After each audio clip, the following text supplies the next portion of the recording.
I'm calling to order the Elections, Finance, and Government Operations Committee. And has everyone seen the minutes? Representative Freiberg. Any questions on the minutes? Seeing none, all in favor of the minutes, aye. Aye. Opposed, nay. The minutes pass. Okay, first on the agenda. Okay, would be House File 2792. The chair moves House File 2792 before the committee.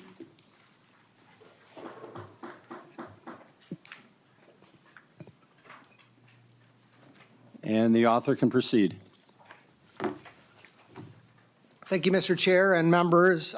Thank you for the opportunity to hear House File 2792. It's a bill that's the consequence of an avoidable mistake. Last biennium, the legislature targeted certain political speech and attempted to ban certain speech and under the category of foreign influenced speech. And that bill, as many members, including myself, warned, was challenged in court, was held to be unconstitutional in the District Court of Minnesota, and the consequence of that, as was discussed in the last legislative session, was that attorney's fees have been awarded to the challenger, the Minnesota Chamber of Commerce. And that is exactly what has happened in the District Court in Minnesota. And so the bill on those attorney's fees is about to come due. It appears that it will approach $900,000, and so this bill is necessary to account for that financial obligation that the state of Minnesota is going to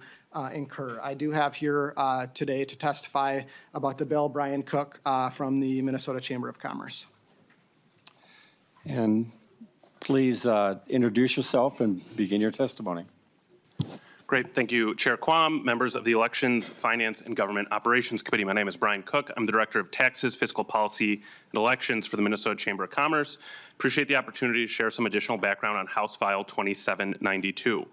On May 5th, 2023, Governor Walz signed House File 3 into law. The bill contained provisions that amended Minnesota Statutes 211B.15 to bar so-called foreign influenced corporations from exercising their constitutional rights to participate in political speech.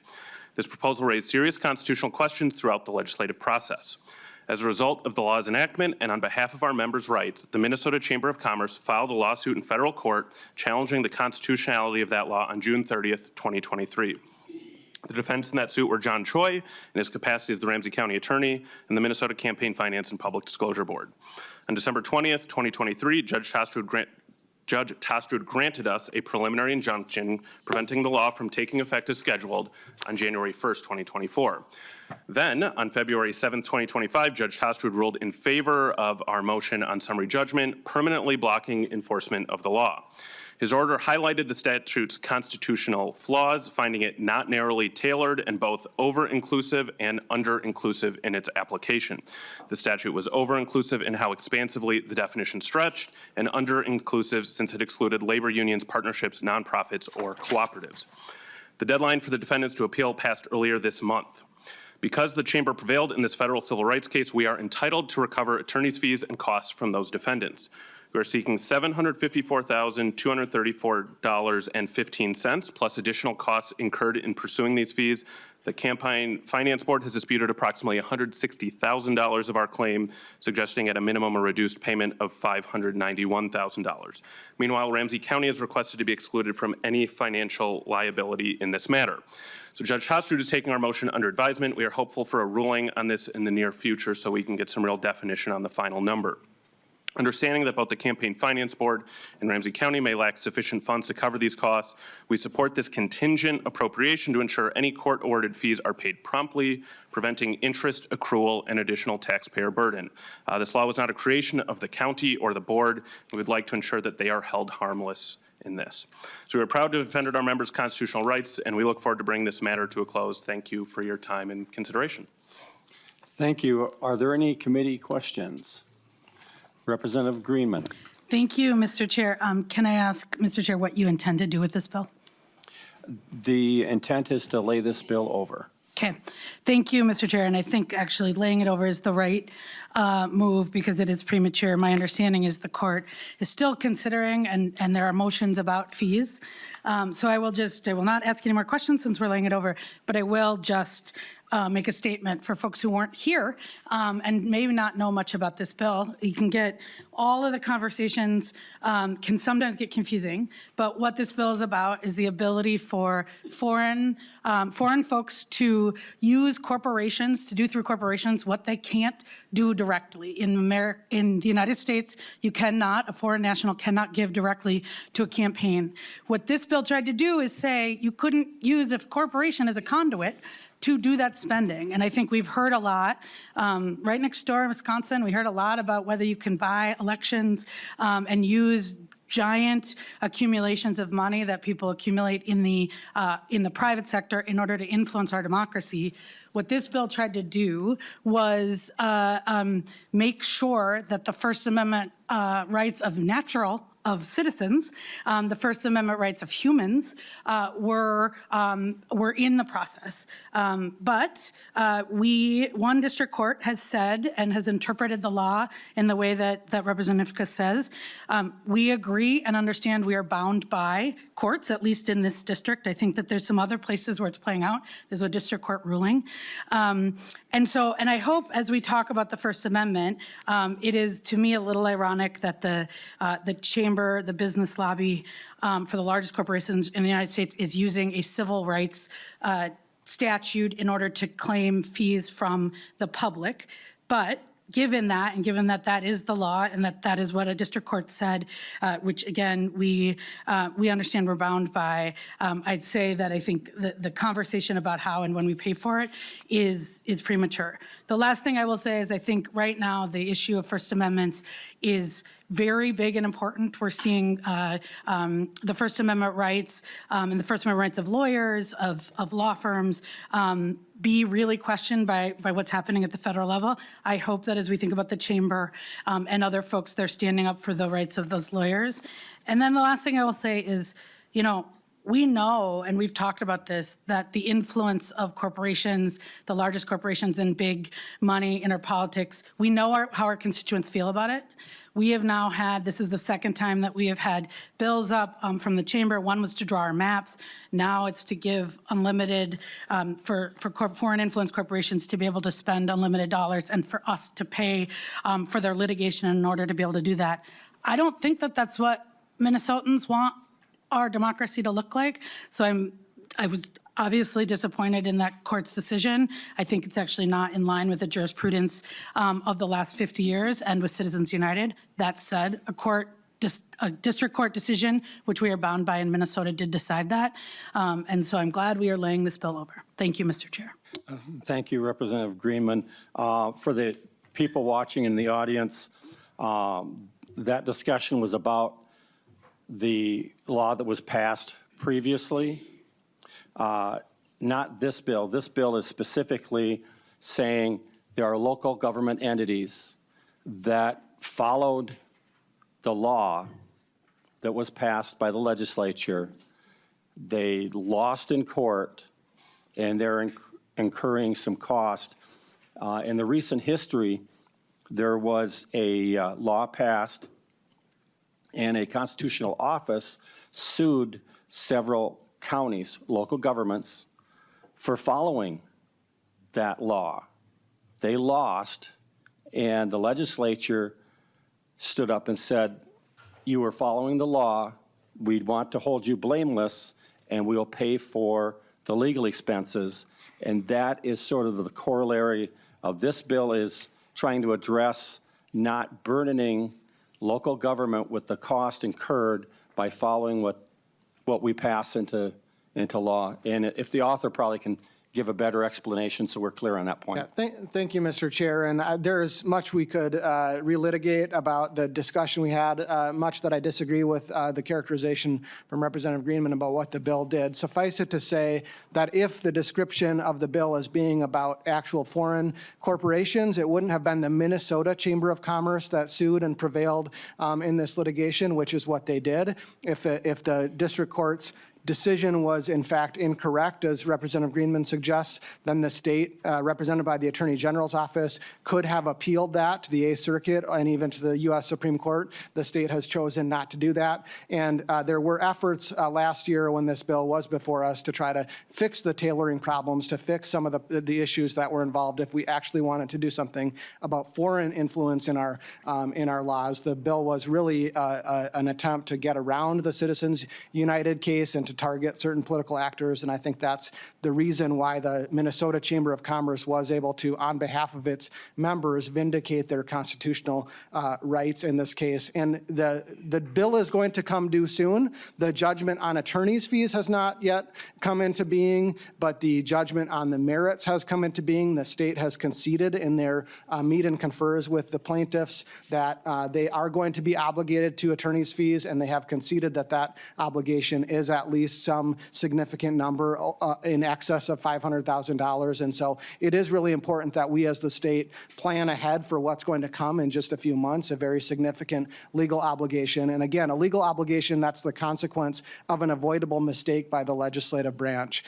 This was foreseeable. It was, in fact, foreseen by many of the legislators. I know I was here. I was one of the people warning that this was foreseeable. And that warning was not heeded by the legislative majorities that passed. Again, what was House File 3? It was a priority of the legislative majority at that time to pass this law that has now resulted in this several $100,000 monetary obligation to the state of Minnesota. As we're going into this tight budget negotiating period, I think it's very important that we account for that that monetary obligation that's coming as a result of that. So thank you, Mr. Chair. Additional questions, comments?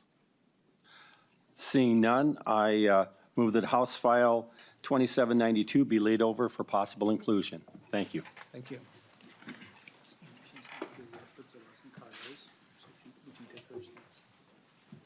And we don't have the author for the next one on the agenda, but we do have the author for 2083. So the chair moves House File 2083 before the committee. And the author can proceed with presenting your bill. Thank you, Chair and members. And there's an amendment to get the bill in its proper format that I would like to offer to. And I would move the DE1 amendment before the committee for getting the bill in the form in which the author prefers. Please proceed with informing us on the DE and your bill. Thank you, Chair and members. This bill came from townships that I have 14 townships in my district, and there are several townships across the state of Minnesota. And this bill, what it does is I amended it to have the Senate language in it and also to clearly define the word township in it and also special districts, because in the situations that some of the townships have found themselves in, we have different special districts, and they would have language requiring an audit that several of the accountants have said this really isn't a necessary procedure to have. And so this bill allows us to modify this and to clean up the language to allow townships to do the audit every 5 years, and then they have jurisdiction to have it done more frequently also in the language. So that's what this bill is. The audits can cost up to $25,000 for small townships annually, and so this is an expense that's I don't believe is necessary to make sure proper controls are in place, and that's this bill. Are there any questions from members?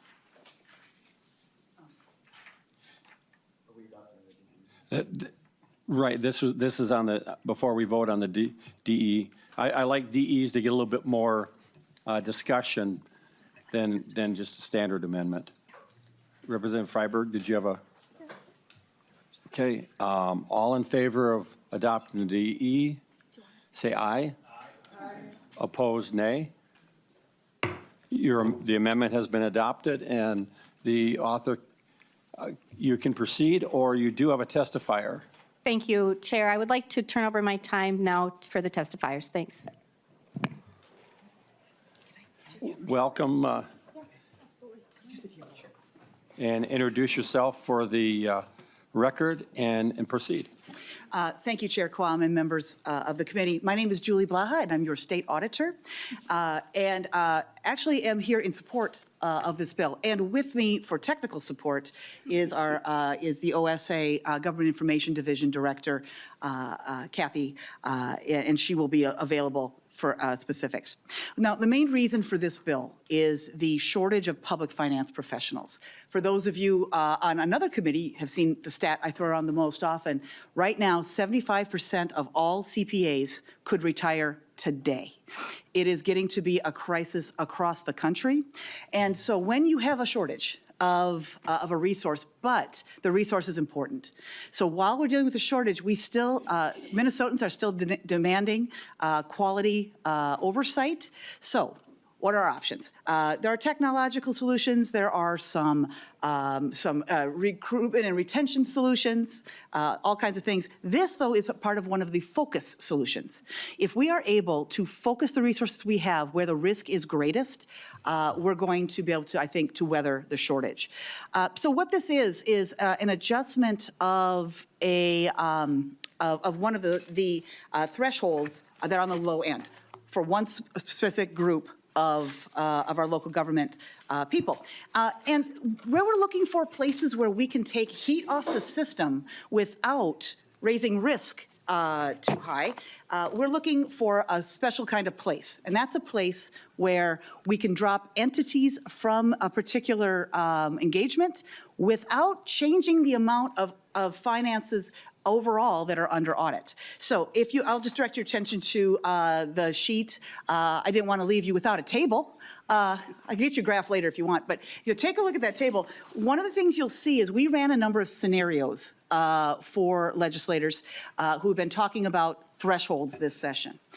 We worked them through our audit and reporting group, which is a group of public auditors, private auditors, most of the big private auditors that work on audits in Minnesota, local government officials, and we have Bjorn Olson has been particularly active on that group, Representative Olson, and Representative Patty Anderson, as well as Senator Heather Gustafson are also assisting us on this. And a special thanks to Representative Olson, who was willing to also to author this bill if needed.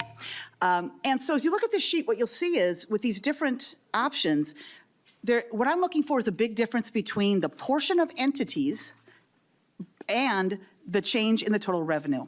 So when we say total revenue, for instance, on the townships, this is all the money in townships in Minnesota. This is our 2023 numbers. Those are the last fully covered numbers we have. So this actually might be a little bit less. You might see fewer people falling under this. So it's a conservative estimate.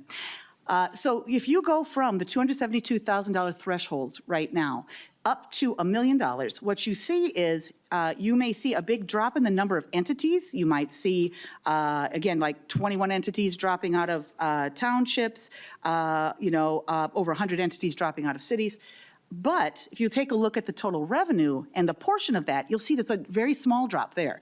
So we're only going down about 1%, or even less than 1% in these cases of actual coverage.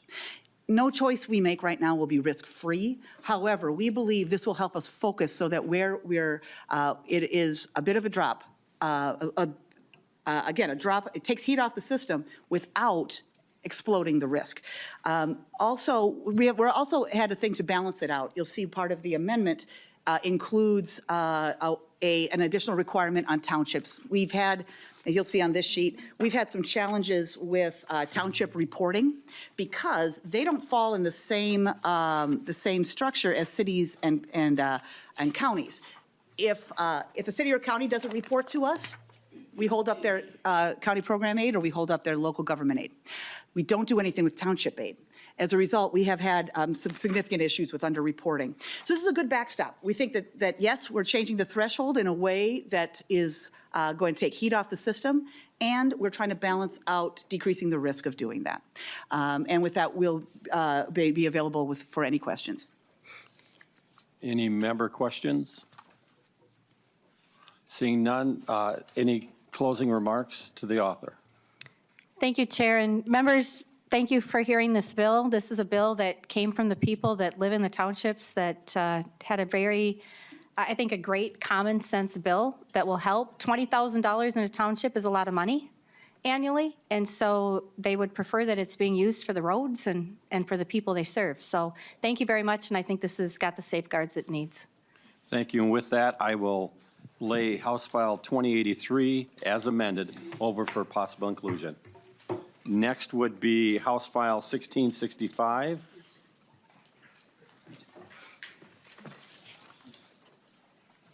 And I see the author and the testifier that signed up. And then the author can begin presenting your bill. Thank you, Mr. Chair and members. House File 1665 is an opportunity for rural water districts who want to get the right-of-way to install, the right to install water lines and other infrastructure to be able to do so in the right-of-way. Minnesota Statute 222.37, which is attached in my notes, allows certain utilities to install infrastructure within a public road right-of-way. For years, both Red Rock and the other water systems in my district have relied on this statute to install water lines within a public road right-of-way. The problem that we have here is that the statute is somewhat vague if rural water districts have the right to install water lines within public road right-of-ways. And with me today is Dominic Jones to give you further details from his expertise. Thank you, Representative. Please introduce yourself and give your affiliation. Mr. Chair and members, my name is Dominic Jones. I'm manager of Red Rock Rural Water System down in southwest Minnesota. Happy to be here, and I'd like to explain a little bit, if I can proceed, Mr. Chair. Members, the Red Rock Rural Water System is not alone in this. There are 5 rural water systems currently in the state of Minnesota. There are 3 of them in southwest Minnesota, being Red Rock Rural Water System, Rock County Rural Water System, Lincoln Pipestone Rural Water. And in the northwest, we have 2 additional water systems up there, and there could be more in the future. Our intent at a rural water system is to get good quality water to folks who have terrible water, and southwest Minnesota is known for that. And so as we're proceeding with building new infrastructure, and we have a large project coming up this year that'll include 200 miles of pipeline to be installed, one of the things that we have to deal with is the public right-of-way. Just as other utilities like electric, fiber, natural gas, those type of things that are commonly found in all of our statewide road ditches. Now, historically, we started as a small system with just 400 miles of pipeline. Today, we have about 2,500 miles of pipeline. Of that, there's about 40% that is in public right-of-way. So we attempt to get easements parallel and adjacent to the road right-of-ways, a 30-foot easement, where other utilities may not do that. Power lines, producers do not want power lines in the middle of their fields. And rural water is installed 6 foot at a 6-foot depth, generally, in southern Minnesota. Up north, it's maybe up to 9 foot. But if we cannot get a private easement, of which we pay crop damages for, if we cannot attain that, we need to assure ourselves that we can be in the public right-of-way. I think we do have that to some extent, but it's not clear. And this bill, as Representative Schomacker stated, is to clarify that. I think that, we already work closely with the entities, the State Department, Highway Department, local counties. We're in parts of 9 counties. And by the way, some of the permitting is all different. I wish it was all standard. But we do go through that process with each individual county, townships, and we work closely with them to assure that we do nothing improper within the county right-of-ways or state right-of-ways or townships. Thank you. Thank you. Any questions or comments from members? Seeing none, closing statement from the author? Oh, thank you, Mr. Chair and members. I just appreciate the opportunity to have this issue in front of the committee and for your consideration. And with that, I will lay House File 1665 over for possible inclusion. Thank you. Next will be House File 1917, and I will move House File 1917 before the committee. And if the author and I see a testifier would get ready. And Representative Anderson, go ahead and explain your bill. Thank you, Mr. Chair and members. This bill, House File 1917, deals with the area of public data, what's private, what's not private, and it kind of traces back to the 1990s as I did some research. And then it was revised in the year 2012 and added a group of people to the bill. But some dates and numbers were put in that exempted, as you can see in the bill, cities higher or lower than 7,500 people and the counties with a population of fewer than 5,000. Not quite sure where those numbers came from, but this bill, Mr. Chair and members, deletes those numbers and makes all cities and counties, no matter of their size, subject to this bill. And it was heard in the State Gov Committee and received well, in my opinion. There was one concern raised by the Coalition of Greater Minnesota Cities. We have an amendment, Mr. Chair, I believe the A1 that I'd like to introduce. I will put forth the A1 amendment. The author would explain the amendment. Well, the amendment, Mr. Chair, is on page 3, line 10. It just deletes 4 words, and I'll let the testifier speak to it, but it just kind of gives some comfort language to people who may be in small towns where you have a couple, 2 or 3 people that kind of are the entirety of city government, and there was concern about the ambiguity of that provision or those words. So I'll let my testifier speak to that, Mr. Chair. Mr. O'Rourke. Mr. Chair, members, my name is Cap O'Rourke with the Minnesota Association of Small Cities. A little bit of history, as Representative Anderson said, this law was put into place to exempt small cities and small counties. Something that took place in, I believe, the early 2000s is there was a police chief in a city of approximately the population of 7,000.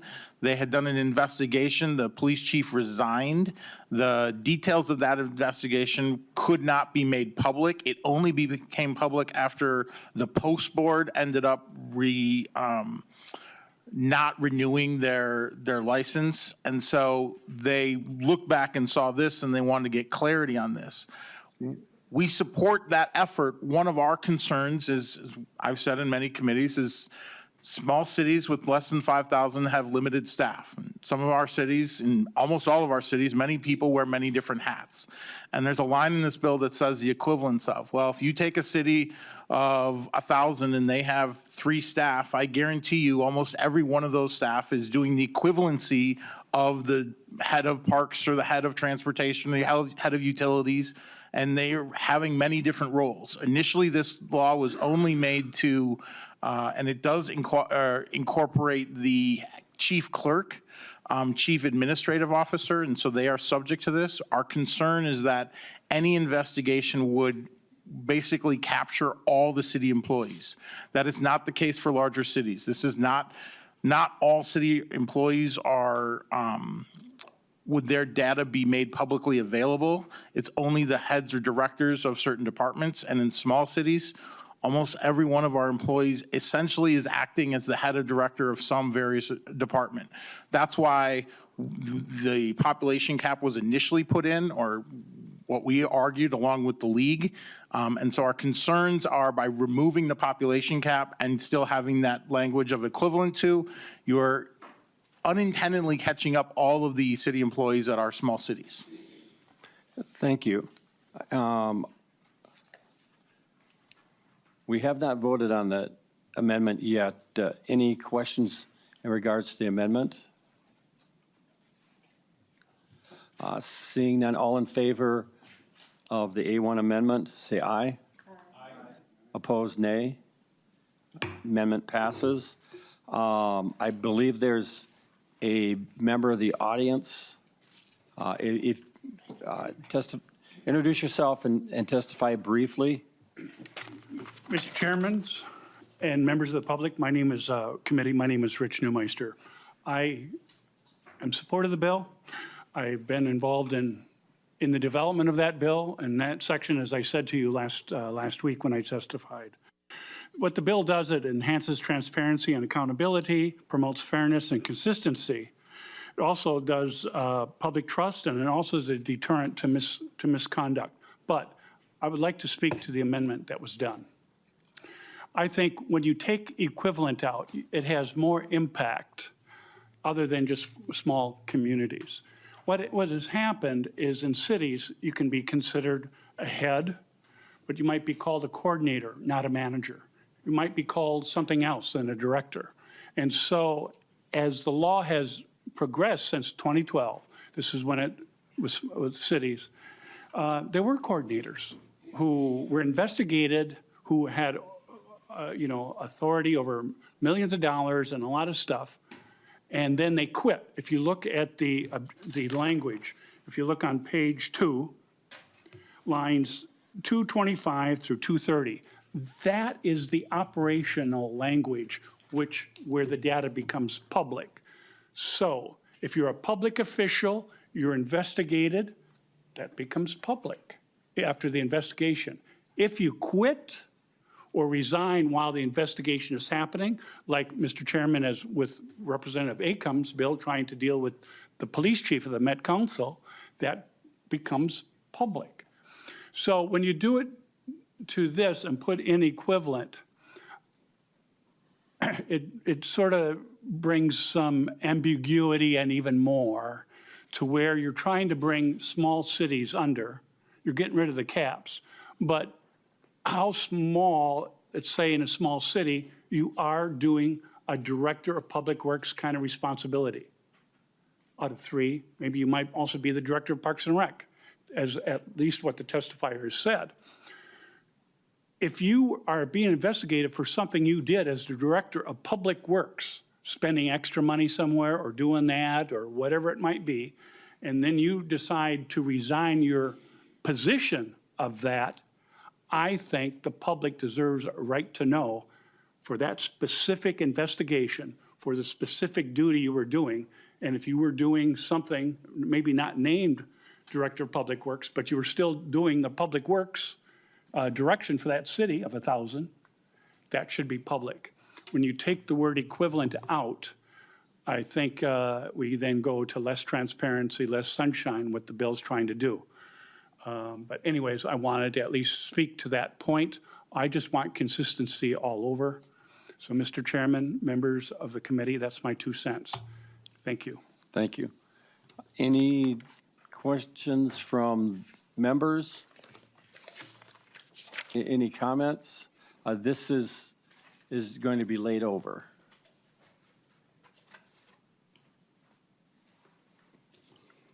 Representative Freiberg. I think it's generally consistent with legislation that Chair Acom had related to the Met Council. So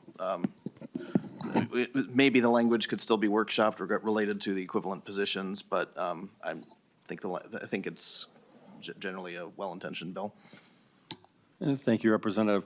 Any final comment from the author? Well, thanks, Mr. Chair. At least in my hometown of 1,204 people, they have a director of public works, a director of parks. So I really don't see that omission of those words is a huge piece as it relates to small towns. But anyway, thank you for hearing the bill. I would appreciate your support, and thank you, Mr. Chair. Thank you. And with that, House File 1917, as amended, is laid over for possible inclusion. That would be, the next bill will be 2709. The author can proceed to the table.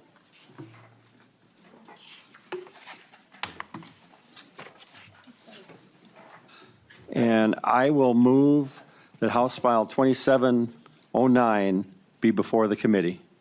The author can proceed.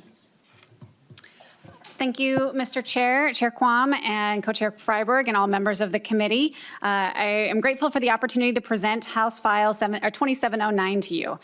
This bill is about equal access to democracy, so that residents have access to political candidates and to be counted as part of the census.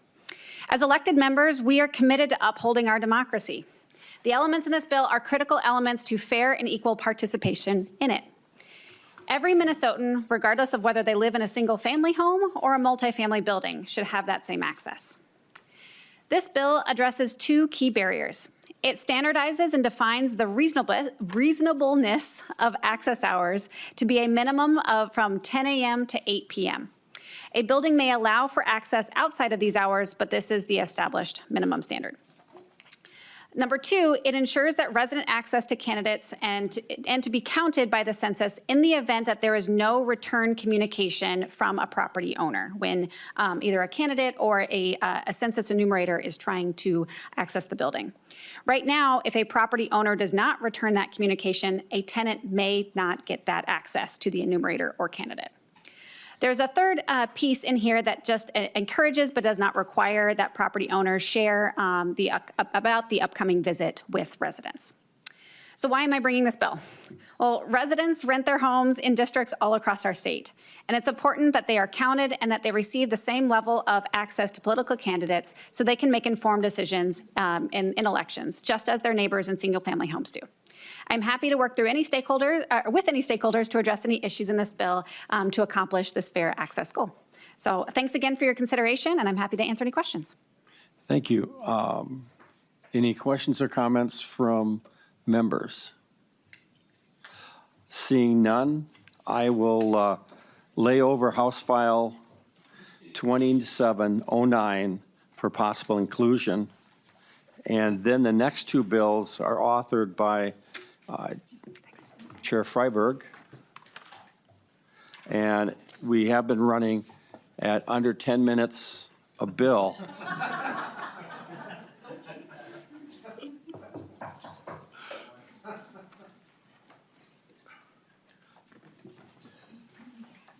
I'll do my best, Mr. Chair. Well, if the chair would like to move his bill. Yes. I will move House File 2098 be referred to the General Register, I think was the motion.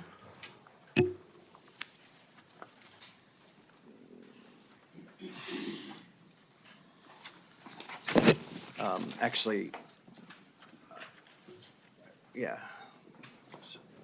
Hold on, I just forgot the copy of the bill from my packet. Thank you.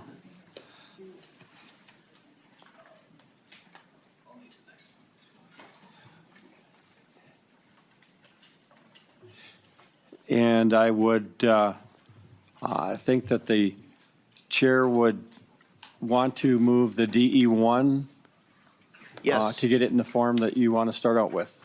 Yes, I will move the DE1 amendment. Proceed with your presentation of your amendment. Sure. So this bill reflects some work that Chair Quam and I did over the last week or so, just finding areas of agreement in the local government realm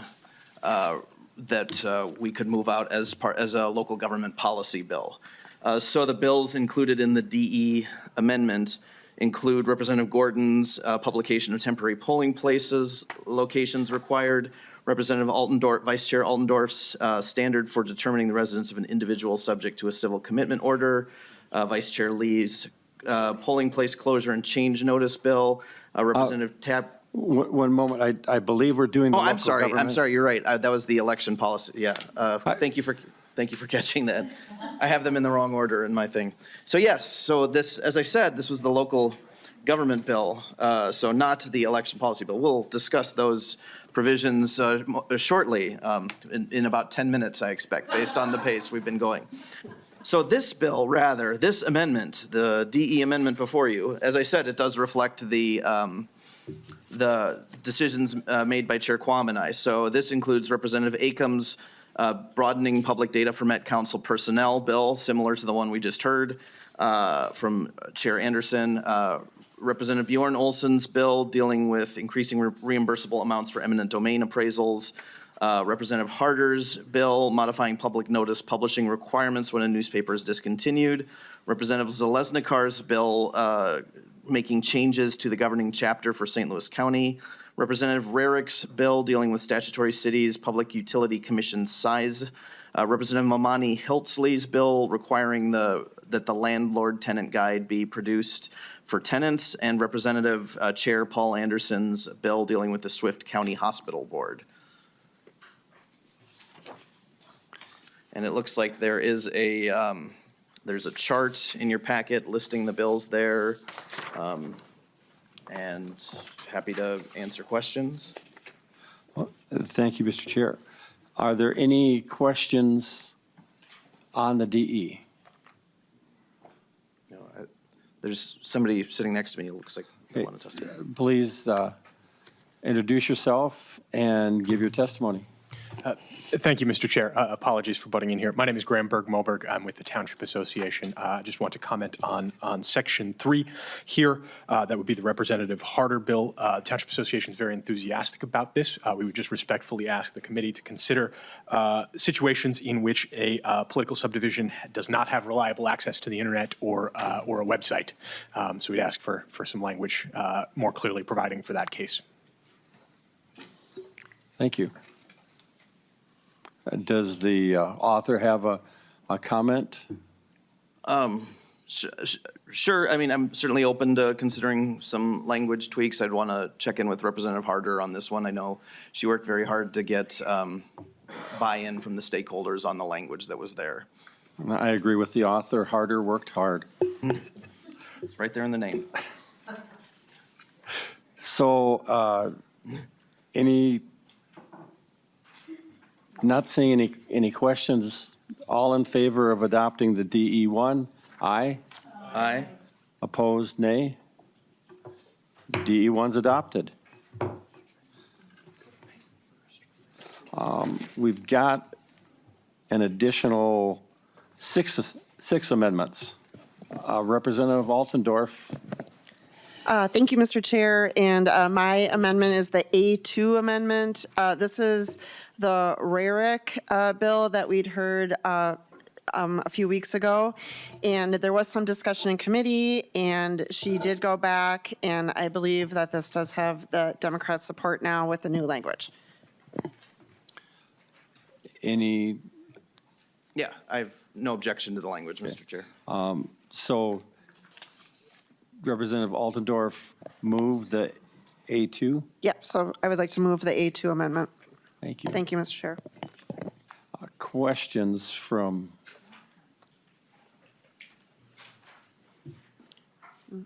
seeing none, all in favor of the A2, say aye. Aye. Nay, if you're opposed. Seeing none, the A2 is adopted. And Representative Altendorf had a second amendment. Yes, the other one is the A5. So again, we're just including into Chair Freiberg's bill here, some of these bills that were just heard today. So this A5 amendment, I move that we are including the Schomacker bill that we just heard today. Are there any questions? Seeing none, all in favor of adopting the A5, say aye. Aye. Opposed, nay. The A5 is adopted. Representative Davis, you had a couple of amendments. Thank you, Mr. Chair. I've got the A4 amendment, which is just including the Zeleznikar House File 2083 as amended. That is the amendment, Mr. Chair. Thank you. Any comment from the author? No, it seems like a good bill. Happy to accept it. Okay. Seeing no further discussion, all in favor of adopting the A5 amendment, say aye. Aye. Oh, I stand corrected. It was the A4 amendment. Say aye. Aye. Opposed, nay. The A4 is adopted.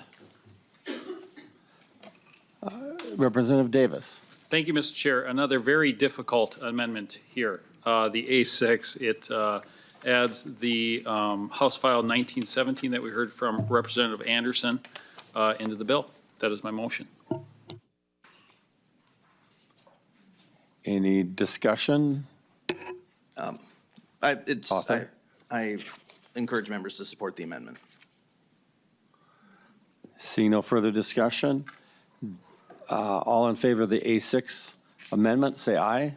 Aye. Opposed, nay. The A6 is adopted. Representative Coulter has an amendment. Thank you, Mr. Chair. For reference, this is the A1 amendment, and I'm going to start off just by clarifying that my intention is to offer and withdraw this amendment. I just wanted to get language, frankly, in front of the committee for a conversation that I hope we will have in the future regarding minimum parking mandates or mandatory parking minimums, depending on how you like to refer to them.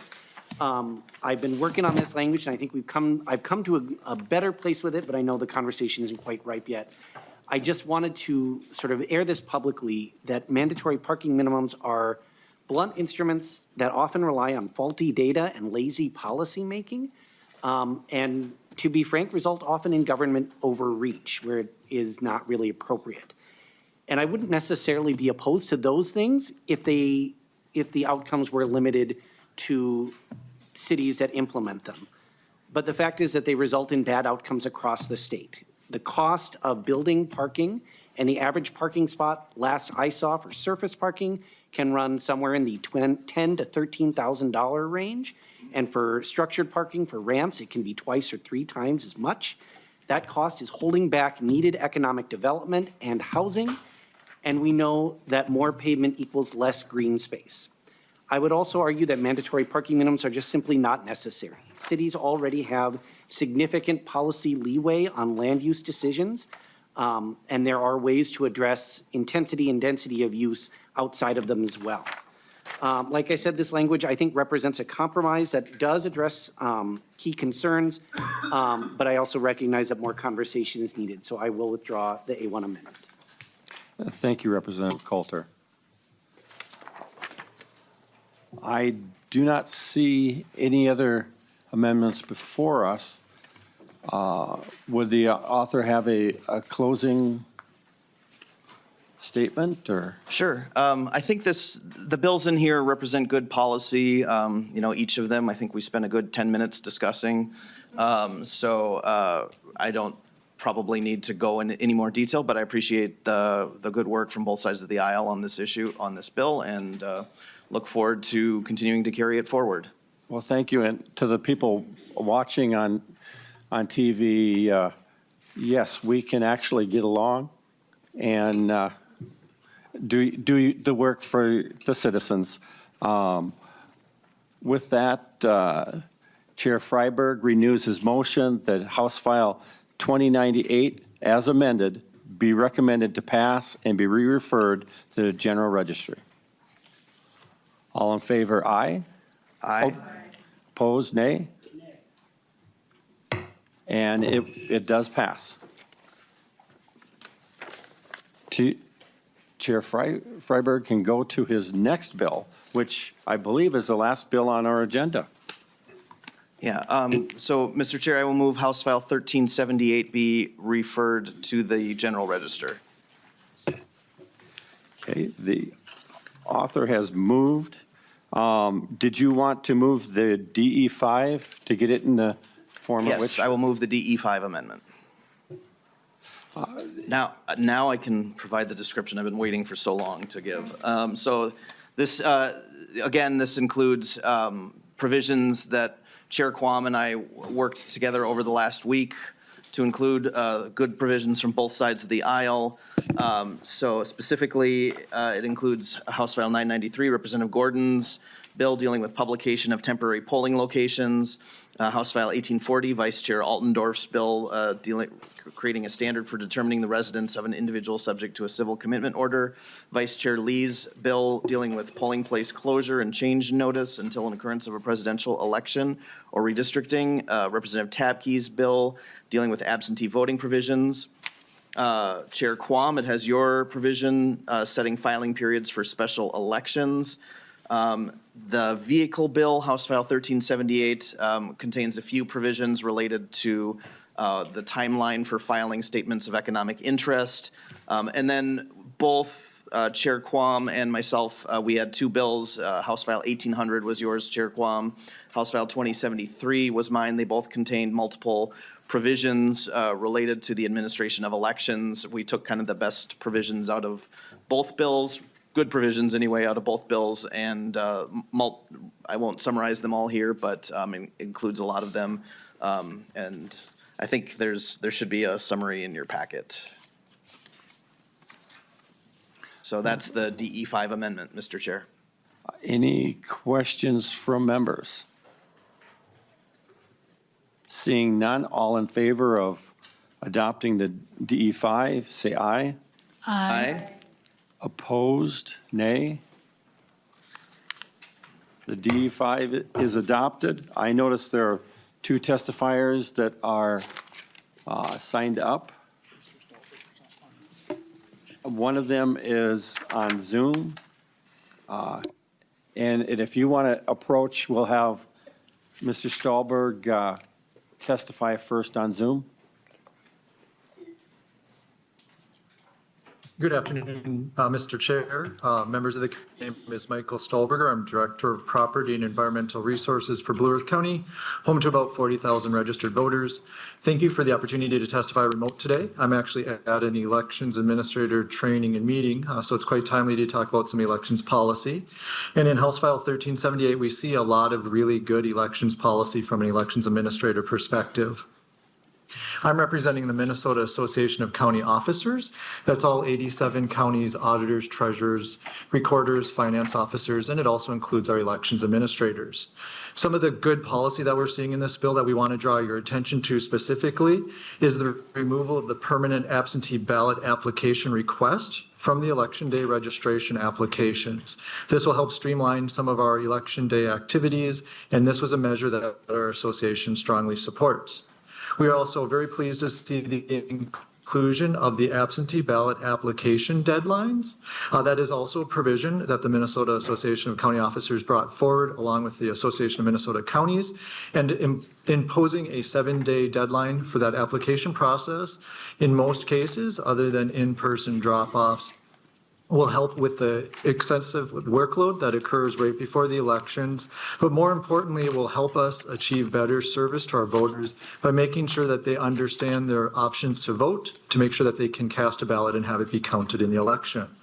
We're also very pleased to see the ballot corrections or the errors and omissions provisions that were provided in this bill. Creating a ballot that is accurate and prompt is one of our highest priorities, and having the ability to correct some technical changes automatically and to correct other changes in agreement with the parties involved without a court or judicial setting will help make that process more efficient. There are other provisions that we are pleased to see in the bill, but we do want to have some qualifications or some comments associated with them. And the first one would include the provision that allows for cities that have been delegated the absentee ballot process to restrict that to 18 days or the entire 46 days. Well, that provision in itself is good, and we can support that from a local governance perspective, we do have some concerns with making sure that both parties understand expectations, especially the provision that allows a city to unilaterally opt out of absentee balloting without really having the discussion with the county administrator of the elections. We also are pleased to see the chain of custody plans and the provisions that are built around that to have some consistency statewide. However, we do have some concern about how quickly the first plan needs to be adopted by counties and/or cities, and then how it would be reviewed subsequently within the next half a year. We'd like to see a potential extension on that first plan so it's more timely and tied to elections in 2026. Another provision, the last provision we'd like to just add some comment on that we still think is a good policy addition to this bill is the candidate filing period. Adjusting that late candidate filing period, so for most of our cities, our school boards, our townships, any of those offices that don't have a primary election, that period has been shifted back, which will allow more time for ballot design, and it also removes it out of conflict with the statewide primary election. All of those changes are supported. However, in my read of the bill, it looks like that change is only being applied to cities, and we would like to see that same change also apply to townships and school districts. The last two provisions I'll bring to your attention are provisions that our association has more significant concern with. While the policies in and of themselves make sense, we think there might need to be a little bit of modification to the language. For example, the college student housing list. That is now, under this bill's being proposed to be allowed for all 18 days of early voting. That is a good change. It will allow us to more efficiently and effectively serve those college students that are registering to vote at their college addresses.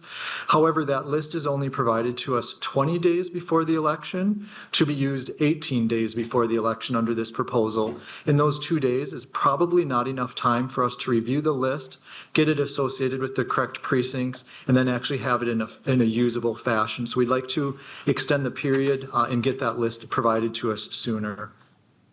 The last provision that we'll bring some attention to, the Secretary of State's office, Ms. Freeman, may have more comment on, but it is the provision that requires additional data to be associated with absentee ballot applications in our statewide voter system.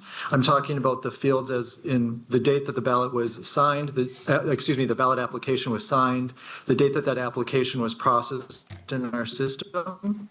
That information can be provided. We do a lot of data entry with absentee ballot applications. However, I'm not sure if the statewide system can accommodate that yet or can accommodate it by the time expected. Again, maybe Ms. Freeman can address that. In summary, thank you very much, Chair Quam, Chair Freiberg, for your work on this bill. It does bring in a lot of provisions that the elections administrators across the state will support and will see as ways to improve the efficiency in our service to voters. They're technical changes, they're administrative items, and they're changes that are much needed and much appreciated. Again, thank you for your time. I'll remain on the Zoom call for any questions that may come from the committee. Thank you. And thank you. And Ms. Freeman, if you would introduce yourself and give your testimony. Thank you. Thank you, Chair Quam and Chair Freiberg, for this bill. My name is Nicole Freeman. I work for the Office of the Secretary of State. I'm here today to testify and provide feedback on House File 1378. I really appreciate the work of the committee as well as in working with us as well as local election administrators to bring this bill forward here today. I believe this bill continues to support the balance of access for voters with the needs for election security, as well as making improvements to help election administrators do their jobs, which they do very well. As Mr. Stahlberger mentioned, it does make a number of technical adjustments, and we're always happy to do that technical cleanup so statute's more uniform and up to date. A few of the key policies that we support in the bill are the removal of the permanent absentee application box from the voter registration application. It allows, and then the bill also allows permissively the office to add it to the absentee ballot application instead. I think that's our intent, and if there is an opportunity to change that may to a must, we prefer it was required on some form and can continue to discuss that. We also want to thank you for section number 12 which adds clarifying steps that ballot boards need to take when they're opening signature envelopes and ballot envelopes. This section makes it clear also that ballot envelopes need to be retained, and I think sets a really clear statewide process. Section 23 formalizes the chain of custody planning that county and municipal election administrators already carry out. It empowers our office to offer guidance and also promotes those discussions between local election officials and their county election officials as they update the plans ahead of each statewide election. Finally, we appreciate the inclusion of the errors and omissions out-of-court remedy. We think this will really improve the process for election officials, as well as cut down on allow county attorneys to spend their time on other matters, and also judges in some of our particularly rural district courts where their time is strapped to. And additionally, it ensures voters can receive a correct ballot even sooner. We hope to continue conversations and hope that the committee would consider putting back in the subpoint that incentivized a candidate to come to an agreement or potentially face a penalty of paying court fees. As I noted last week when the admin bill was heard, I think that was last week. My weeks are a little blurring together, but those fees could only be required to be paid in a limited situation where the losing party, the judge found that a losing party's argument was not reasonable, and additionally, that it would not cause an undue financial burden to that individual. So we really feel like this incentive is important, and without it, that one candidate who's trying to use the error maybe unfairly to their advantage could cause unnecessary delay in getting those ballots reprinted and back out to voters. We have some, we share some of the feedback that Mako shared around effective dates and can continue in those conversations as well. And then have a couple of things that we'd also like to continue to work on. In section 6, the office would prefer 5 days for absentee applications to be received by mail, email, or fax, that the cutoff for when they need to be in, that be 5 days instead of 7. Section 7, our office shares concerns with Mako around the allowance for a city to just opt out of administering absentee voting if they are designated to do so by a county. We worry that it could cause significant gaps in voter access for voters, and the change doesn't address the impact to those voters. So we'd like to continue those conversations with all the stakeholders and members of the committee. 2 other sections I wanted to mention, section 31 and 32. Our office prefers the flexibility for locals to use unaffiliated staff members to assist voters, either inside an absentee location or curbside. Each jurisdiction chooses how they staff those pre-election activities, and requiring them to hire 2 additional party-balanced judges could be a significant financial burden for a small county or a small city. And I'm happy to continue the conversation and take questions. Thanks so much. Thank you. And just a clarification on that, receiving a application within, the difference between 5 and 7. There are multiple occasions, different locations in the state of where some people don't receive their mail for a week. Mm-hmm. And I believe the intent was to give sufficient time to where if there was a delay in the mail, that they would actually receive it before Election Day. So I think that's something we can have some conversations on to do it. I think every party's intent is great. We just got to see what comes out with that. And the other thing I was going to bring up is there are 2 amendments. One, I move the A6, which was recommended by the nonpartisan staff, and it removes obsolete language, and it's more of a technical amendment. And if the author had a comment. Yes, that is a technical amendment, I believe, and I would support it. Any questions? Seeing none, all in favor of the A6 amendment, say aye. Aye. Opposed, nay. The A6 is adopted. The next one is A8. It's not straight technical, but it is something that, in the rush to do the DE, there was an inadvertent portion that was left out.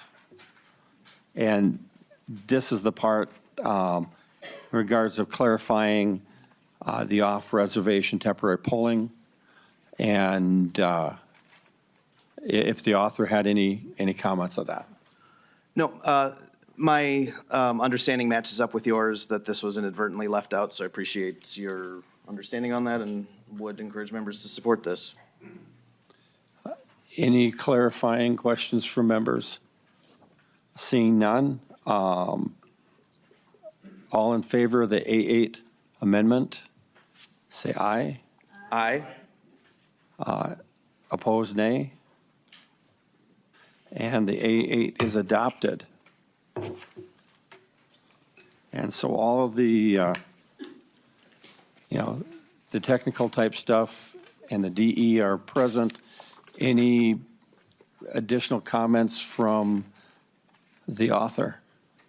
I know we have a few more amendments, one of which is the A4 that was Representative Jones's bill that was offered previously. Is that, would the chair entertain a motion to me offering that one?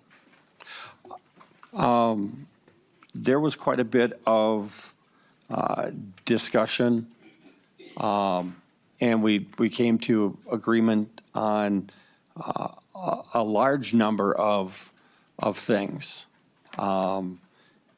This and the other two are sort of added additional to and outside of what we agreed upon. I don't think that there would be supporting votes from half of the committee. I do know that both of us had talked about some things would be offered on the floor. And so, we can go ahead and go through the process, but I anticipate there being a tie. Okay. Thank you. I was unclear on the status of this one in particular. And and my understanding of our conversation was that we would offer that there would be some amendments from both sides in committee. So, but rather than have a negative vote on this one, I will not offer the A4. And we can continue discussions on that one. Yeah. And I believe members of my committee may wish to offer the other two. So. Representative Greenman. Thank you, Mr. Chair, and apologize I wasn't part of the negotiations. Appreciate all the work you all did. The A4 is, or the A3, excuse me, is language that was actually adopted by the Senate and let me just explain what it does, because I think it is making crystal clear something that our law already says, which is you can't buy or bribe or induce voters in order to register or vote a certain way. And what this language does is adds a place which I think is closing or just making clear, again, I'm not sure if it's closing a loophole, I don't think the loophole is there, but that you can't offer a chance to win something that you also couldn't just provide, right? You can't indirectly advance, pay, give, promise, lend, food, money, liquor, clothing, entertainment, or anything else of monetary value. That's already in the law. What this says is you can't additionally provide a chance to win any of those things in order to induce someone to vote or refrain from voting, have somebody register to vote, or have them sign a petition that's related to the election in the time where people are already voting. Why the urgency of doing this now, and why did I think the Senate add that bill to their election is because of the election we saw yesterday in Wisconsin, and we saw in 2024 this particular innovation, if you'd call it, of offering a lottery where you can give away $1 million in order to sign a petition that you end up getting at a very specific political rally. That happened in 2024 in Pennsylvania. We saw it yet last week and up to the election yesterday in Wisconsin. The reason I think it's important that we put it as a Minnesota law is in Wisconsin, also what I heard from many voting rights lawyers and public officials is that Wisconsin, like Minnesota, prohibits offering anything of value to induce someone to vote. So again, already the law, but clearly there is some uncertainty because this practice, which moved from Pennsylvania to Wisconsin, is clearly moving west. The last thing I'll say is, as we have been talking about the issue of money in politics, and again, I think some conversations we've had on both sides of the aisle, when Elon Musk or any other billionaire can give away $1 million as a lottery, we can't do that. But for him, it's, I think it's 0.0003% of his net worth. So it's like $3 to you and I. And what this does and why this is such a problematic practice for our voters, it is people using their immense amount of wealth, in this case, the richest man in the world, but it doesn't have to be that way. There's lots of billionaires, in order to induce or cause folks to vote to participate. We don't think that you should be able to buy, bribe, or induce somebody to participate. So this bill and this language just makes it very clear. And as I said, it's already in, the Senate added it. I wanted the opportunity for us in this committee to make a stand and really say what I think voters said last night, which is can't buy my vote. But this amendment makes clear that doesn't matter who you are, you can't buy or bribe or induce somebody with a lottery or with a direct payment when we're talking about Minnesota voters. So that's the amendment, and that's the purpose for it and the urgency with which I brought it. Thank you, Mr. Chair. And Mr. Chair, I'd like a roll call vote. Well, thank you. I guess, Representative Greenman, I understand the debate. I am surprised that there wasn't a great deal of discussion of a long history of Soros-funded activities that were meant and aimed at changing elections.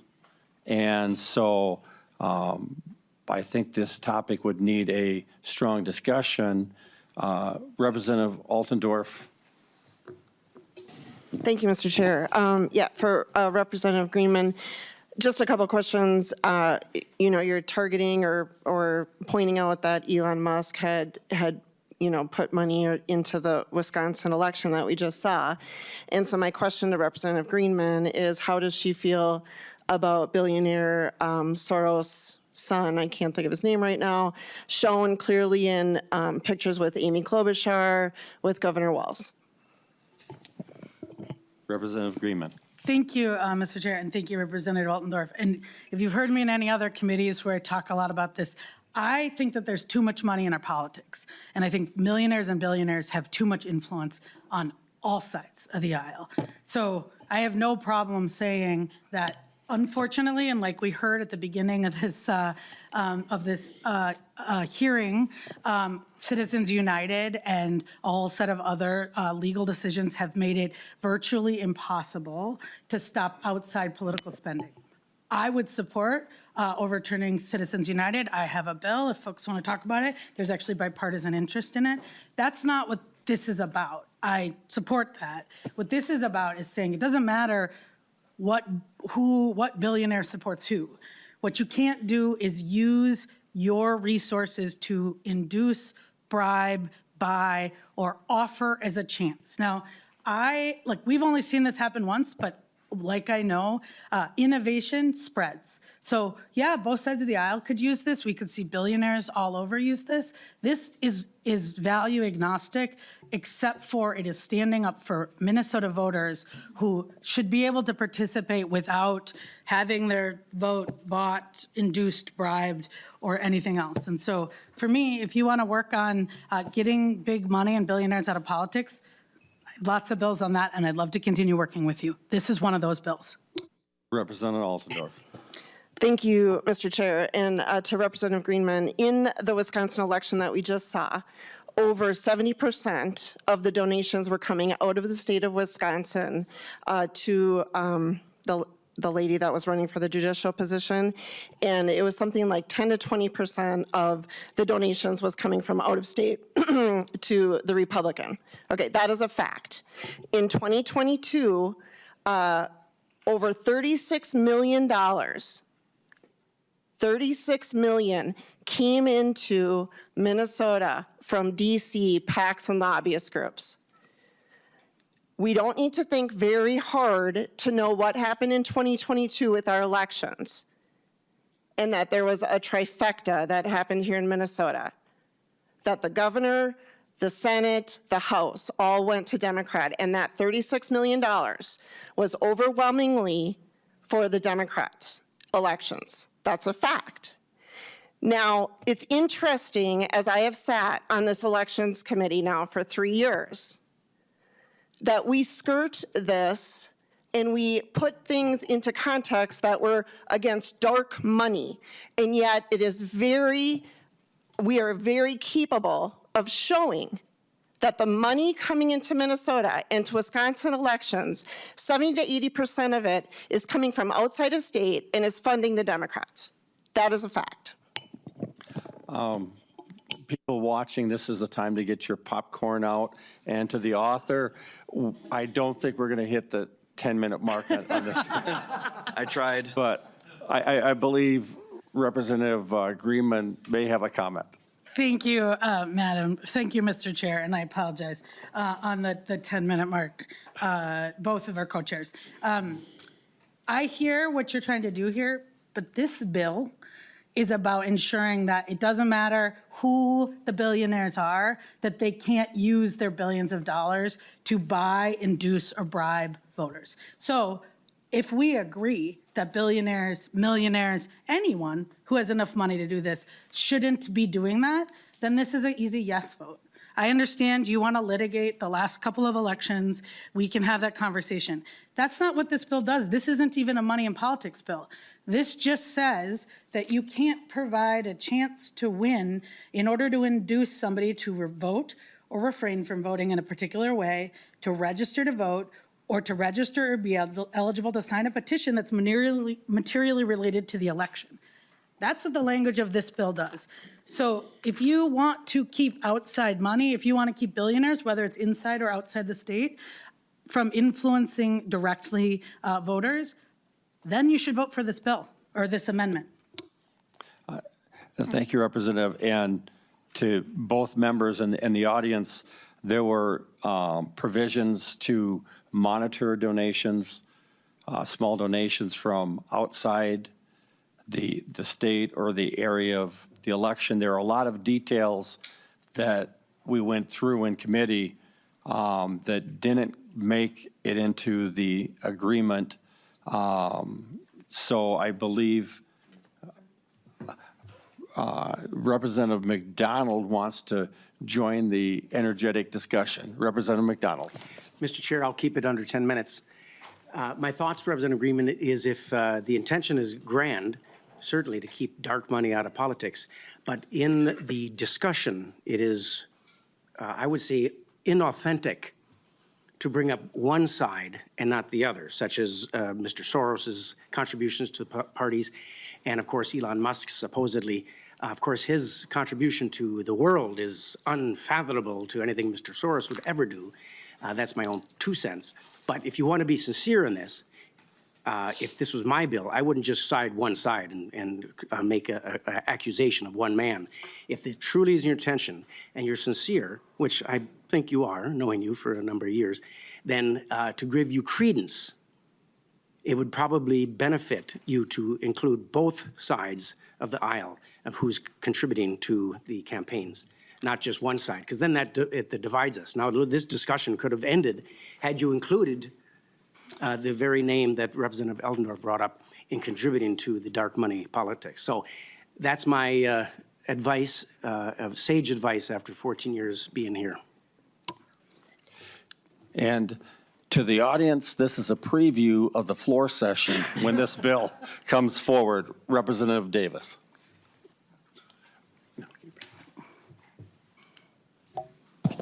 Sorry, I thought you were going to speak. Thank you, Mr. Chair. Yeah, I guess I will speak to this and the unintended consequences this could be. Yeah, and good point to Representative McDonald. Yeah, it already spoiled me the way you presented it, to be honest with you. Completely spoiled me. But unintended consequences of what your amendment could do. I mean, I'm just trying to think outside the box here because we have to do that as legislators. I mean, what Musk is doing is having to do with petitions. I believe in Pennsylvania, support for the First and Second Amendment, which a judge found throughout the lawsuit, I believe. And then here in Wisconsin, a petition speaking out against activist judges, which we have a very big problem with activist judges in this country right now. So I completely support his petitions, which I know your amendment is trying to address. But also I could just see a political rally where perhaps political flags or hats or shirts are being given out. And would someone be in trouble for something like that? And they had a petition there. So I just think there could be unintended consequences with your amendment, and I will definitely not be supporting it. Thank you, Mr. Chair. And I notice you don't have one arm behind your back, but you're holding your own with multiple people in the discussion. Representative Greenman. Thank you, Mr. Chair. And I want to just focus us in on the language. The problem, Representative McDonald, I'm trying to stop a practice that we have actually only seen one person do. The conversation about money and politics that we're having, the dark money and politics, all of those pieces, this is a voting bill, not a money and politics bill. I have those too, and in those cases, as I said, I think that there's too much money in our politics. Billionaires, we could name all of them, and there's probably many we don't even know their names of. But the reason that I had to say Elon Musk is that he's the only person who's done this. He did it in Pennsylvania, he did it in Wisconsin. And what I'm trying to say is I believe, and I think that there's good interpretation that both in Wisconsin and here, that it is against the law. So I could have not said his name, but there's only happened once or twice now. So we're getting in front of that practice or innovation. But certainly I would not want to see George Soros or Bezos or name your billionaire do this either. And so I'm happy to list all of those names. I don't want any of them to do this, which is to use their resources to induce people to register to vote. Now, I hear you on the petition. That's why this is very narrowly tailored. It's not about signing a petition. You can do that. It is about using promises to pay, to give money, to give food, to give a chance to win in order to get someone to put their name on a petition that is related to an election during the period where people are voting. And this is obviously a loophole closer, but you can have a petition. That's a First Amendment protected right. What you can't do is use those resources you have in order to induce people to register or to politically participate.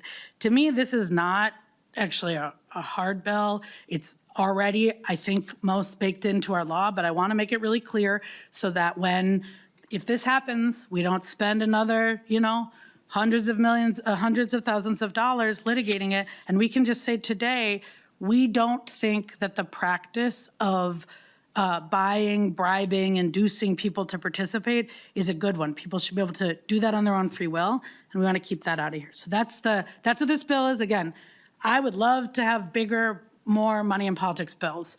I would love to get rid of dark money in politics. This is just about bribing, advancing money, and treating people in the act of voting or registering or signing an election petition in the absentee period. Thank you, Representative. And if to believe the Strib, a billionaire targeted me a few elections ago, Bloomberg. So I think there's probably a few that get involved. Representative Roach. Thank you, Mr. Chair.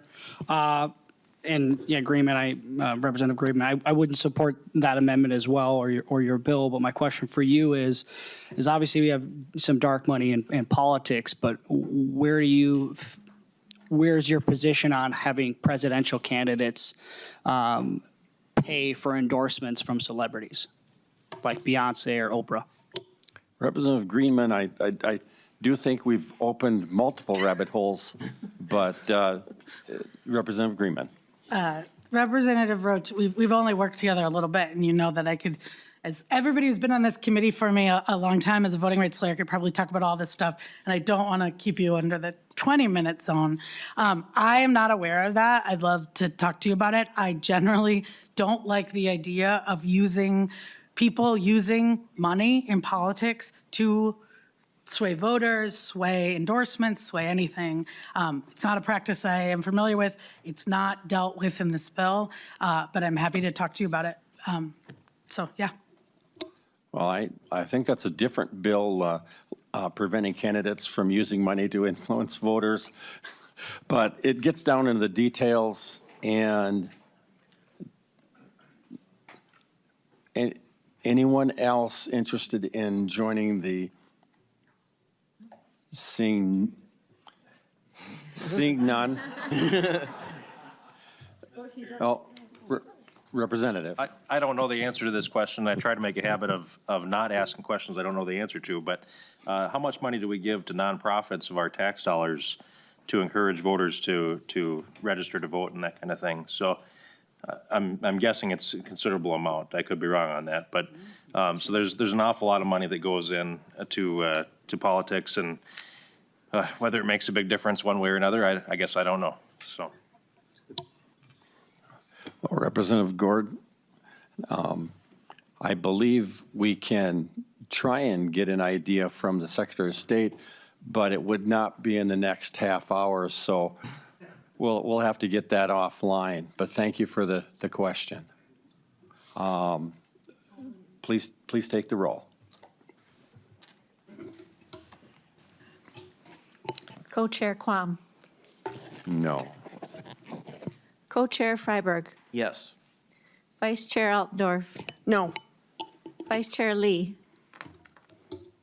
Yes. Representative Acomb. Yes. Representative Coulter. Aye. Representative Davis. No. Representative Gordon. no? Representative Greenman. Aye. Representative McDonald. Representative Roach. No. Representative Vernig. Yes.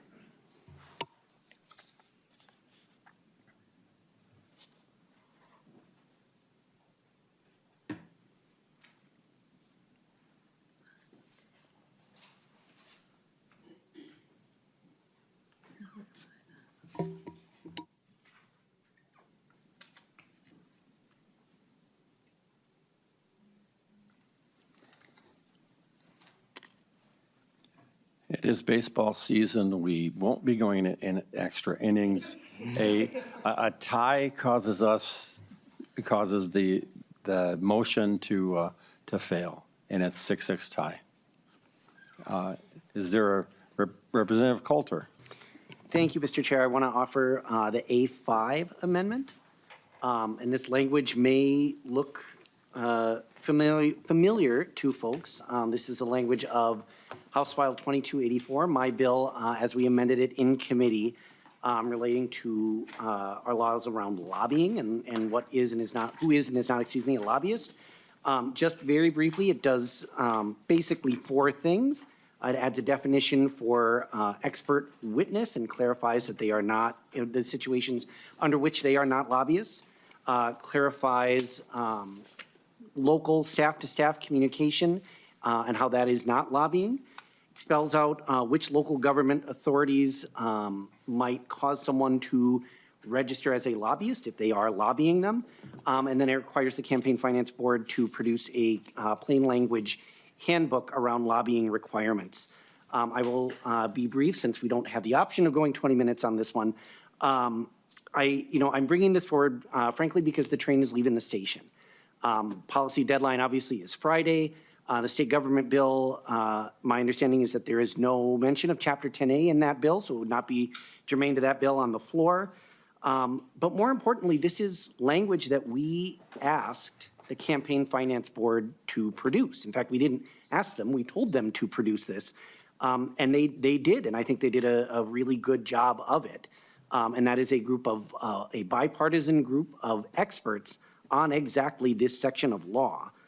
But more importantly, even than that, this is language that our local partners, our cities, our counties, our townships are asking for. They really desperately want clarification so that their staff can continue to do the good work that we all know that our local partners do. And that is the language that is in this bill. This is a few minor tweaks, but this is the recommendations from the Campaign Finance Board as they heard them directly from our local partners. And so, Mr. Chair, I think it is important for us to go on record so that our local partners know who is serious about taking on something that I know they care about. So I would request a roll call. Roll call has been requested. Gee, I had 47 amendments I would have brought forward if we were going to go this route where we didn't have agreement on the details and the exact language. I anticipate there being another close vote. The author? I'm just a bystander, Mr. Chair. Who is that puppet master behind the curtain? It's the wizard. That's an obscure reference to a movie that I saw when I was a kid. Any further discussion?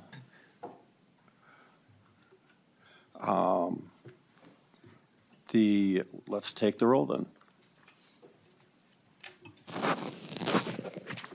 Co-Chair Quam. No. Co-Chair Freiberg. Yes. Vice Chair Altendorf. No. Vice Chair Lee. Yes. Representative Acomb. Yes. Representative Coulter. Aye. Representative Davis. No. Representative Gordon. No.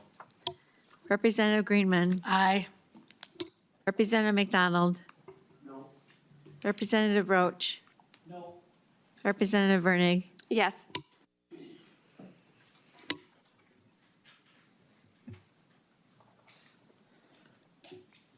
And the drum roll. And it is again a tie. And the motion fails. And, forgive my bad dad humor, just trying to keep it a little bit lighter than the knockdown drag out that tune in for the floor session. Any closing comments from the author? I appreciate your efforts to bring some levity to these proceedings, Mr. Chair. The provisions in here are good provisions that have bipartisan support, and I would encourage members to support the bill. Well, all in favor of the bill as amended, say aye. Aye. Opposed, nay. And the bill passes. And so the House File 1378 as amended it passes on to the General Registry. I want to thank all the participants in this, I think, fairly nice, reasonable discussion, and timely as well. And with that, we are adjourned.